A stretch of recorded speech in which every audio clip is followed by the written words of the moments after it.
Hello friends आइए work and time की हम लोग क्लास आगे बढ़ाते हैं। देखिए अगली क्लास है वर्क एंड टाइम की, तो स्टार्ट करते हैं। देखिए पहला क्वेश्चन क्या है, ए कैन डू अप 1/2 यानी A can do 1/2 of a piece of work in 5 days. मतलब क्वेश्चन समझ लो, ए किसी काम का 1/2 भाग 5 दिन में कंप्लीट करता है, बी उसी काम का 3/5 भाग कितने डेज में कंप्लीट करता है, 9 डेज में कंप्लीट करता है, मतलब उसी सेम वर्क का। एंड सी कैन डू 2/3 यानी 2/3 भाग उसी काम का 8 दिन में कंप्लीट करता है। तो ये तीनों मिलकर उस काम को कितने दिन में करेंगे, क्वेश्चन ये है। ठीक है, फिर से समझा देते हैं। क्वेश्चन क्या है कि ए किसी काम का 1/2 भाग 5 दिन में करता है, बी उसी काम का 3/5 भाग 9 दिन में करता है, और सी उसी काम का 2/5 भाग 8 दिन में करता है। तो देखिए जैसे हम मान लें कि मेरा वर्क 1 है, तो उस एक का जो ए है वो एक वर्क का मतलब 1 वर्क का कितना पार्ट 1/2 काम कितने डेज में करता है, ये वर्क हो गया। और कितने, ये टाइम लिख लो यहाँ पर, टाइम कितना टाइम में करता है, 5 डेज में करता है। और टोटल वर्क हमने क्या कहा कि 1 है, तो इस 2 को जब आप इधर भेजोगे मल्टीप्लाई में, तो ए जो पूरे काम को करने में कितना टाइम, 5 2 10 यानी कितना टाइम लगेगा, 10 डेज लगेगा। कितना, यानी ए पूरे काम को कितने दिन में करता है, 10 दिन में। इसी तरीके से जब बी का निकालोगे आप, जब बी का निकालोगे तो क्या हो जाएगा, इसमें 5 का मल्टीप्लाई 3 से डिवाइड कर दोगे, तो जब इसको बी का निकालोगे तो बी का एक काम का कितना पार्ट है, 3/5 है, और ये इक्वल टू टाइम कितना लग रहा है उसको, 9 आवर लग रहा है। अब इसका मल्टीप्लाई ऊपर फिर से क्रॉस करा लोगे तो टोटल जब टाइम लगेगा, जो टोटल टाइम लगेगा बी को कितना हो जाएगा, 5 × 9/3, 3 से डिवाइड करो तो पानते हैं कितना आ जाएगा, 15। तो बी को कितना टाइम लग रहा है, कितने डेज में, 15 दिन में। फिर इधर आ जाओ, सी का ऐसे निकाल लो। जो सी है वो एक काम का कितना पार्ट कर रहा है, कितना भाग, सी जो है उस काम का 2/3 भाग, कितना काम, 2/3 भाग काम। और कितना टाइम लग रहा है उसको करने में, जो टाइम लग रहा है उसका जो टाइम है वो कितना लग रहा है, 8 आवर्स। ये वर्क हो गया, एक वर्क मैंने माना तो उसका इतना टाइम, ये वर्क लिख लो ऐसे।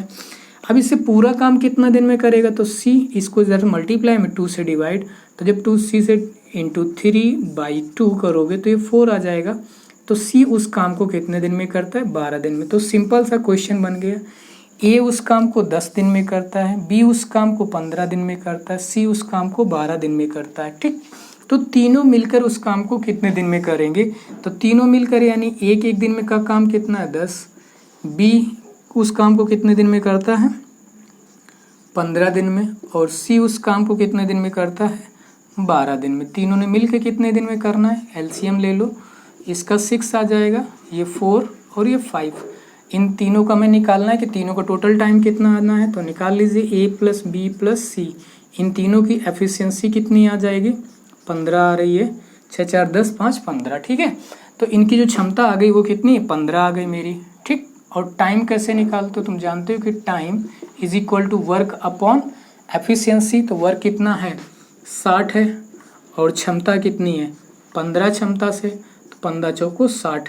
तो जो टाइम लगेगा, टोटल टाइम जो इनका ए बी सी का वो 4 डेज का, यानी 4 डेज में एक काम कंप्लीट कर लेंगे।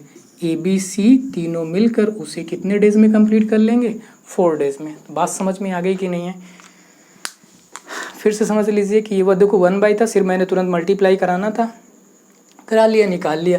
फिर इनके ये टोटल काम ए करता है 10 दिन में, बी करता है 15 दिन में, और सी करता है 12 दिन में। तीनों ने मिलकर कितने दिन में करेंगे, तो बस निकाल लिया, सिंपल ही क्वेश्चन हो गया मेरा। ठीक, तो कॉपी कर लीजिए फटाक से,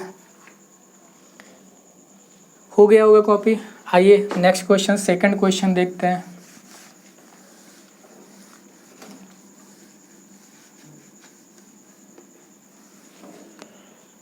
देखो सेकंड क्वेश्चन क्या है, ए अकेले एक काम को जो कंप्लीट करता है वो 12 दिन में करता है, और ए बी दोनों मिलकर उस काम को करते हैं 8 दिन में। तो बी अकेले उस काम को कितने दिन में करेगा, ये क्वेश्चन है। क्वेश्चन क्या है कि ए अकेले एक काम को 12 दिन में करता है, और जो ए बी दोनों मिलकर जो काम करते हैं वो 8 दिन में काम कंप्लीट कर लेते हैं। तो हमें बताइए कि बी अकेले उस काम को कितने दिन में करेगा। तो देखो क्या है, ए किसी काम को 12 दिन में कंप्लीट करता है, ए और बी दोनों मिलकर उस काम को 8 दिन में करते हैं, तो इनका आप वो ले लीजिए एलसीएम, तो कितना आ जाएगा 24, ये और यहाँ पे 3 आ जाएगा। अब देखो ये वर्क होता है तुम जानते हो, और ये क्या होता है एफिशिएंसी होती है। तो यहाँ पे जो एफिशिएंसी दे रखी वो किसकी दे रखी, ए की, और यहाँ पर जो उनकी एफिशिएंसी दे रखी वो ए बी दोनों की दे रखी है, यानी दोनों की क्षमता 3 है, ए की क्षमता 2 है। तो ए की क्षमता को इन दोनों की क्षमता से माइनस कर देंगे तो बी की क्षमता आ जाएगी, यानी बी की क्षमता कितनी आ जाएगी 3 - 2, 8 हो जाएगी, यानी बी मैंने ए से माइनस करा दिया तो 2 जब माइनस करा दो तो ये आ जाएगी। बी की जो क्षमता आ गई, बी की जो एफिशिएंसी आ गई वो कितनी आ गई 1, यानी ये किसकी एफिशिएंसी है बी की। बी की क्षमता 1 है, काम कितना करना है इतना, तो तुम्हें पता है कि टाइम इज इक्वल टू क्या होता है वर्क अपॉन एफिशिएंसी। वर्क कितना दे रखा है 24, एफिशिएंसी कितनी 1, तो डिवाइड करोगे तो कितने टाइम 24 टाइम, तो कितने डेज हो गए 24 डेज। तो जो बी का टाइम है, किसका बी का जो टाइम है वो कितना लग रहा है, वो लग रहा है मेरा 24 डेज। आई बात समझ में कि नहीं है, यानी 24 दिन में ये काम बी कंप्लीट करेगा। अकेले भी उस काम को कितने दिन में करेगा 24 दिन में करेगा। तो इसको कॉपी कर लीजिए, फिर इसके आगे हम करा रहे हैं और क्वेश्चन।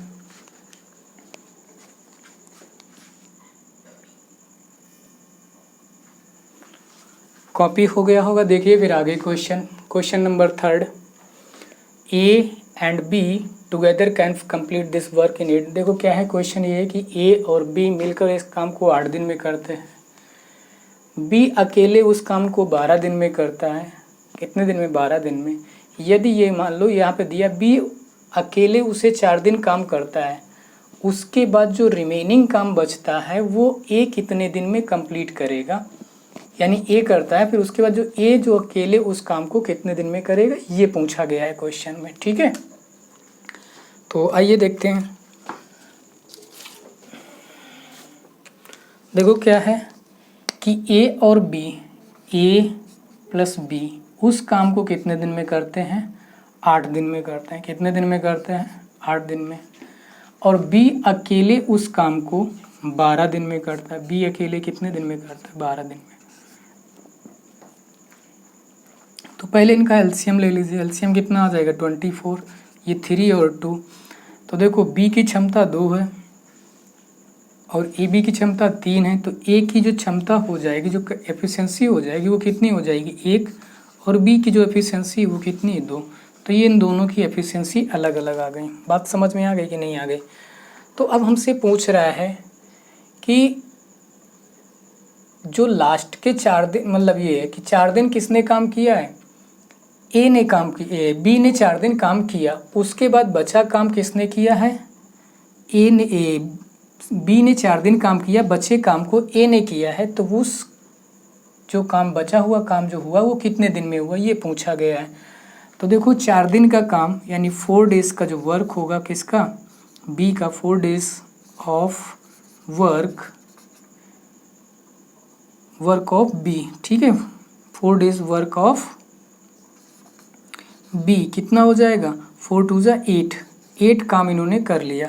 तो बचा काम कितना, रिमेनिंग जो काम बचेगा, जो रिमेनिंग काम बचेगा तुम्हारा शेष काम बचेगा, तो 24 में से 8 माइनस कर दोगे तो 16 काम बचेगा। और 16 काम कौन करेगा, ए करेगा। कौन करेगा, ए। और ए की क्षमता कितनी 1 है, तो ए का जो टाइम होगा, ए जो काम करेगा, जो टाइम होगा, तो वो ए का टाइम कितना हो जाएगा, जो मतलब ए को टाइम लगेगा वो कितना आ जाएगा, यानी वर्क अपॉन एफिशिएंसी होती है। वर्क कितना 16, एफिशिएंसी कितनी 1, तो वो कितने दिन में करेगा 16 डेज में। कितने डेज में भाई करेगा 16 डेज। बात समझ में आ गई कि नहीं आ गई। 16 डेज में जो रिमेनिंग वर्क है वो कितने दिन में करेगा 16 दिन में ए करेगा। तो ये था आपका क्वेश्चन, हो गया 3rd क्वेश्चन, नोट कर लीजिए। अब देखिए क्वेश्चन नंबर 4th।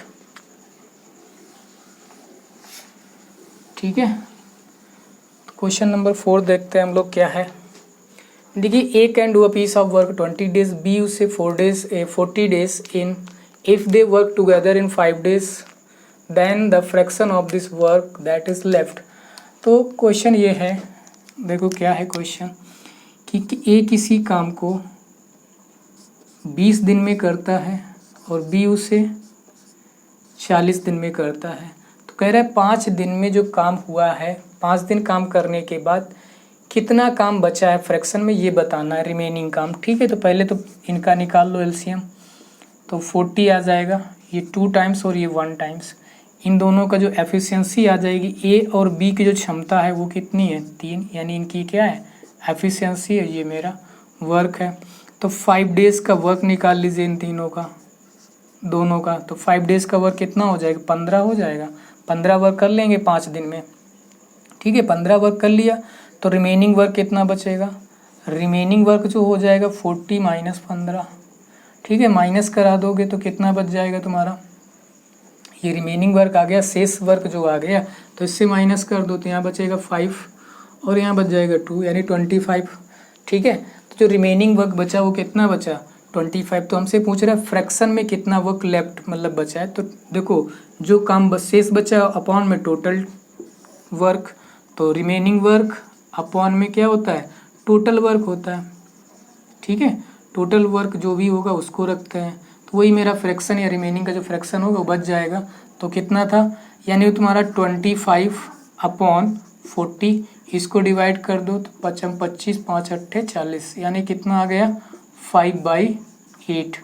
तो यही रिमेनिंग वर्क फ्रैक्शन में लेफ्ट जो बचना था बच गया।